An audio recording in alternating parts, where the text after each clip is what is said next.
America is a nation built on immigration. 98% of the current population are immigrants, and in America's early years, new citizens came from other countries in a seemingly endless stream.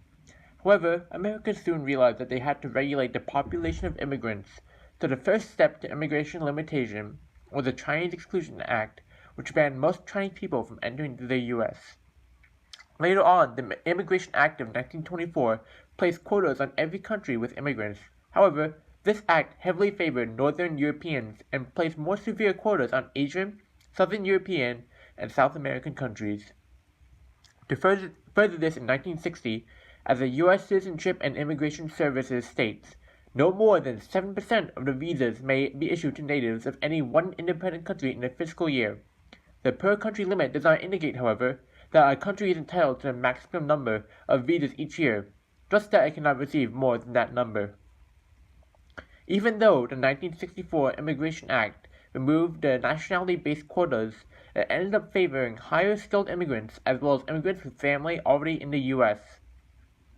This became the beginning of a surge in illegal immigrants, as many low-skilled immigrants from heavy quota countries like Mexico realized that it would take a while before they could attain citizenship. Because of this, many illegally immigrated into the U.S., whether it was smuggling across the border or overstaying temporary visas. In modern times, there are at least 12.5 million illegal immigrants within the United States, possibly more due to their elusive nature. The problem of illegal immigration has come to a bigger spotlight due to the pushing of President Donald Trump. Since his presidency, many new developments were produced to combat illegal immigration and have become items of discussion among many people, including ICE, DACA, and a wall along the Mexican-American border. There are many acts being created to try to control how many immigrants from other countries come into America. The more acts that are being put into place, the angrier these immigrants get. Some people feel we should just let all immigrants into America. Others feel this is dangerous because of all the terrorist attacks and shootings happening.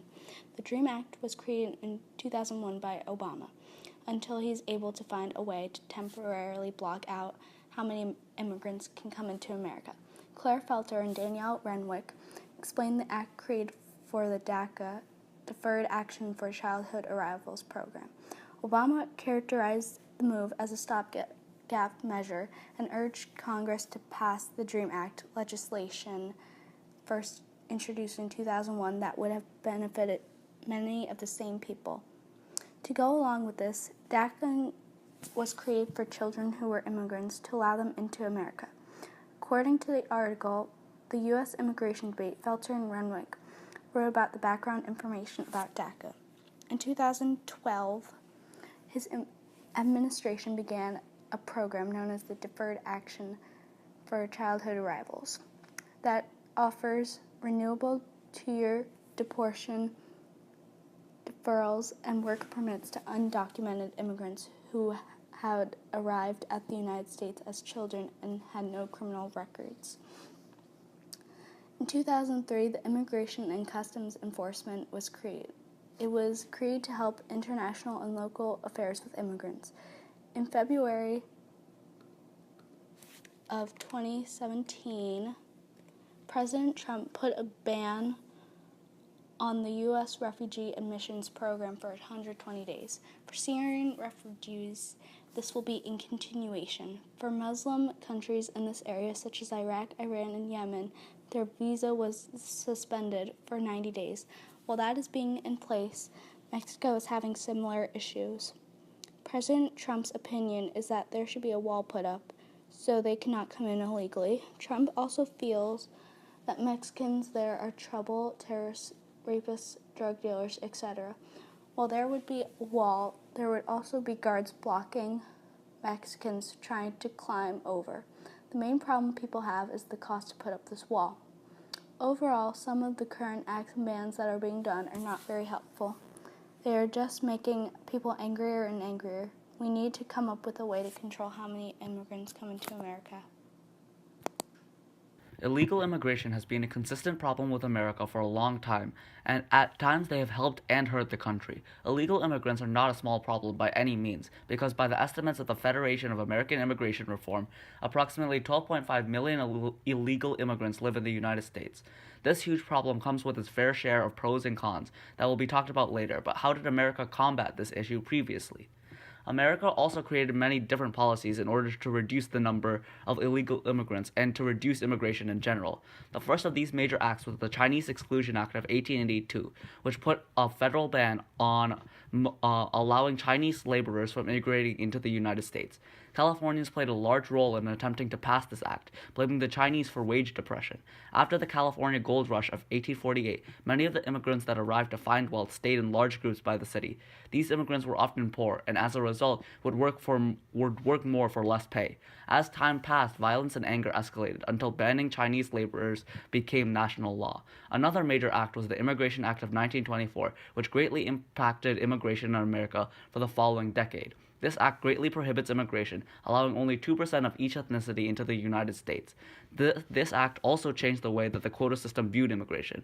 Before, the quota system was based on the immigrants coming to the United States, but with the new act, it became based off of history of different ethnicities arriving in the United States, leading to an increase of European immigrants. The third and final act was the Immigration and Nationality Act of 1965. One of the major impacts of this act is the complete reversion of the Immigration Act of 1924.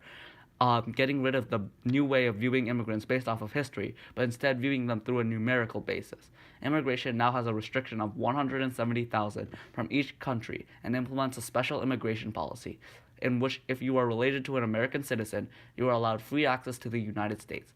This act greatly increased the diversity of the nation, and although these acts tackled immigration, there are still many opposing views to illegal immigration that the federal government cannot address. There are both positive and negative views on illegal immigration. Illegal immigrants are seen as a threat to the U.S., however, they have an impact on our nation. Illegal immigrants have an overall positive gain on the economy and boost it by creating more jobs, taking low-skilled jobs, and using social services. They are willing to work for less. Since they work for less, illegal immigrants could lower the payment of lower businesses. Also, they can strain the resources of public facilities since they don't support them through taxes. Illegal immigrants may help our overall economy, but they are a competition for the lesser skilled citizens. Deporting undocumented immigrants would hurt our economy through the loss of jobs. However, we should not reward those who break the law enforcement and upholding the law. Immigration laws should be followed. When undocumented immigrants are caught, they are charged with violations. The cost to jail an illegal immigrant today is much higher. Some support a physical wall, saying that it will keep illegal immigrants out, while others protest its potential cost and denial of possible economic opportunity. The construction of a wall would only encourage smugglers to find a different way to help illegal immigrants come into the U.S. It would raise the crime network. Illegal immigrants have an honest and hardworking life. They commit fewer crimes. People who were born and raised in the U.S. are more likely to commit crimes than undocumented immigrants. However, illegal immigrants violated the laws by crossing the border with the help of smugglers from the black market. If they are caught, they could be charged with immigration violations. Other threats to the U.S. are gangs, murders, and rapists. It is still a controversial topic today whether immigrants help or hurt our nation. There is a split view on illegal immigration, with its positive and negative views. Some people in the country believe that illegal immigrants have no rights to be in the U.S. However, illegal immigrants do commit less crimes, help our economy, take low-skilled jobs, and live an honest and hard-working life.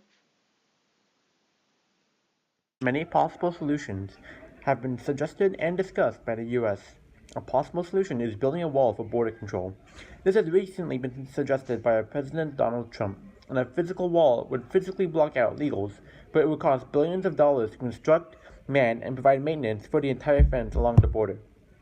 The wall will not be able to stop smugglers, as smugglers could use boats to get around the land-based wall. America has also thought of increasing internal enforcement for border control.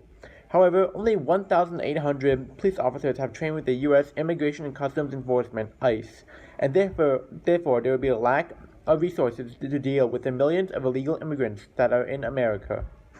The main way that immigrants become illegal is that they get visas and then overstay them. By improving the immigration system and creating a way to track those who overstayed, America could reduce the number of illegal immigrants in the future. However, this would not be able to track those who have overstayed their visas. Another solution is to improve the job opportunities in other countries, so they no longer have to enter illegally to get a job. But this is not something America can implement, but rather other nations. Many companies hire cheap labor from illegal immigrants, which increases the chances of getting a job in America. If we eliminated that job prospect, then many illegal immigrants would no longer find it enticing to come to America. To implement this solution, we would have to convince businesses not to hire illegal labor and or make them have more background checks. The most controversial solution as of now is to legalize the immigrants, allowing those who have been aiding America's economy to live as citizens. By legalizing all illegal immigrants with no repercussions, we would be greatly promoting others to legally enter the United States. The final solution we could do is to establish international agreements with other countries. Deciding on the best course of action with countries that send illegal immigrants could fix the problem in the original country that makes illegal immigrants want to leave. Between two countries, it would be easier to regulate illegal immigrants and control it. All of these solutions are viable to some degree, but all also have their drawbacks, which is why this problem is still present today.